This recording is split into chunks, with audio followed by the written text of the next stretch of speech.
Subscribe now and press the bell icon. Never miss an update.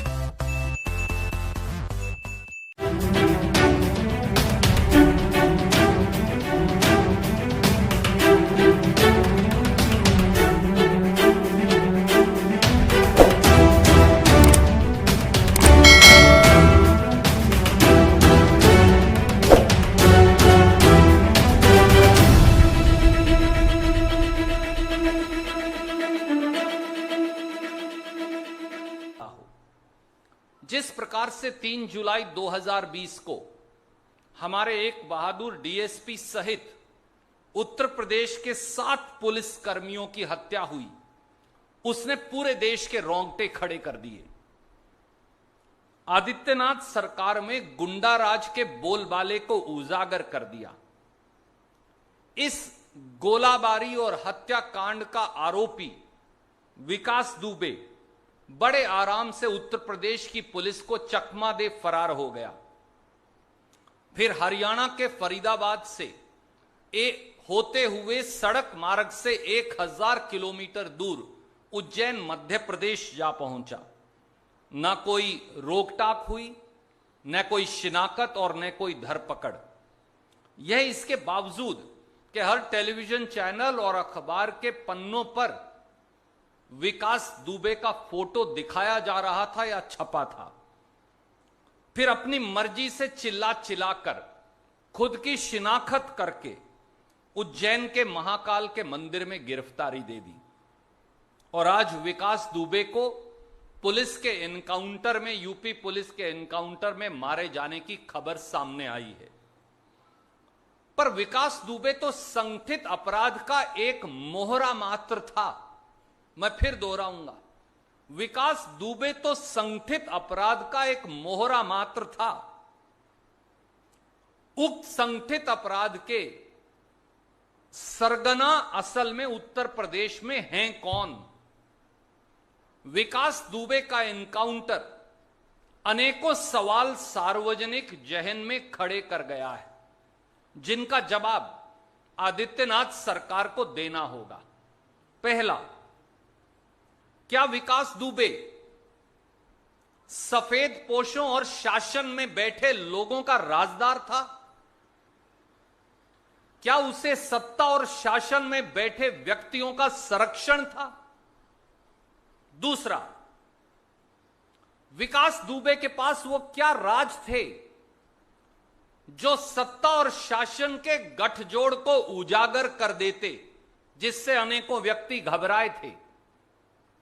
तीसरा, विकास दुबे का नाम प्रदेश के 25 मोस्ट वांटेड अपराधियों की लिस्ट में क्यों शामिल नहीं किया गया? चौथा, क्या विकास दुबे का एनकाउंटर अपने आप में अनेकों सवाल नहीं खड़े कर गया? अगर उसे भागना ही था तो फिर उज्जैन मध्य प्रदेश जाकर सरेंडर ही क्यों किया? एनकाउंटर से पहले मीडिया के वो सारे साथी जो गाड़ियों में एसटीएफ की टीम के साथ चल रहे थे, मीडिया के सारे साथियों को एनकाउंटर से एन पहले रोक क्यों दिया गया? पहले कहा गया कि अपराध की संगीनता को देखते हुए विकास दुबे को मध्य प्रदेश से उत्तर प्रदेश चार्टर प्लेन से ले जाया जाएगा। फिर क्या कारण था कि यह फैसला बदलकर सड़क मार्ग से कर दिया गया? पहले विकास दुबे को एसटीएफ की सफारी गाड़ी में देखा गया, तो फिर उसे महिंद्रा टीयूवी 300 में कब और कैसे शिफ्ट कर दिया गया? विकास दुबे की टांग में लोहे की रॉड होने के कारण वह लंगड़ा कर चलता था, तो वह यकायक भाग कैसे गया पुलिस की गिरफ्त से?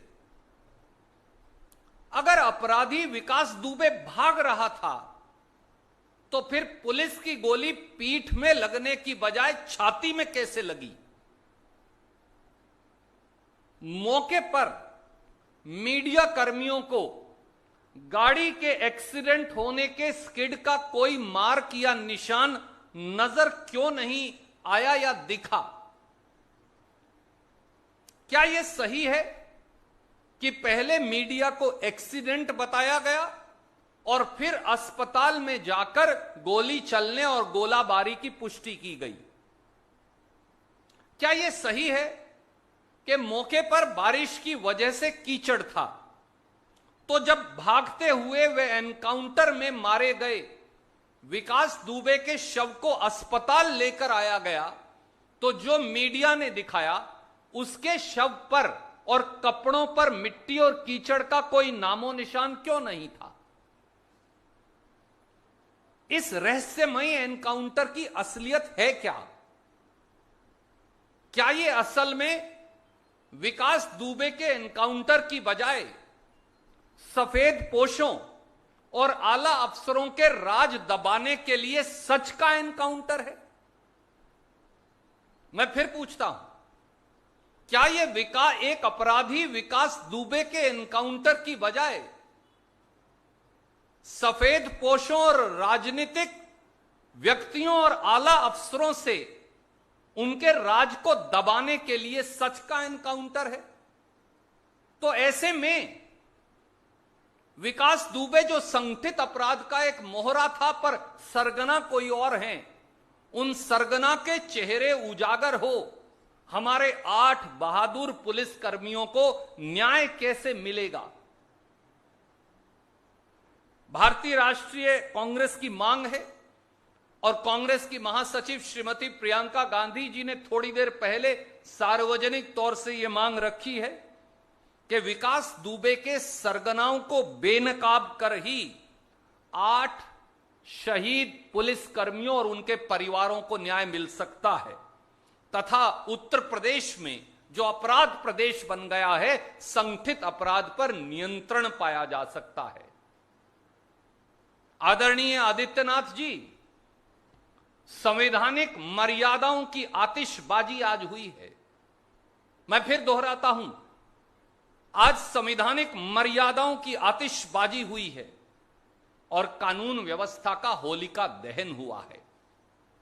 आज जिम्मेवारी आप पर है, इसीलिए हमारी मांग है कि विकास दुबे एनकाउंटर के साथ साथ संगठित अपराध विकास दुबे, सफेद पोशों, राजनेताओं, चोलाधारियों, आला अफसरों और सब वो लोग जो इस संगठित अपराध के राज से जुड़े हैं, उन्हें बेनकाब करने के लिए सुप्रीम कोर्ट के एक सिटिंग जज से इस पूरे मामले की जांच हो, समेत उन सारे राजदारों के जो इस राज को दफन करने में लगे हैं।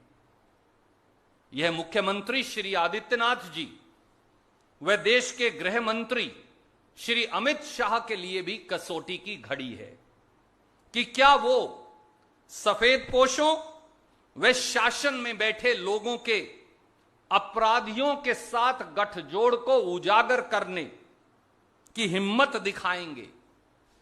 यही राजधर्म के प्रति उनकी प्रतिबद्धता का इम्तिहान भी है।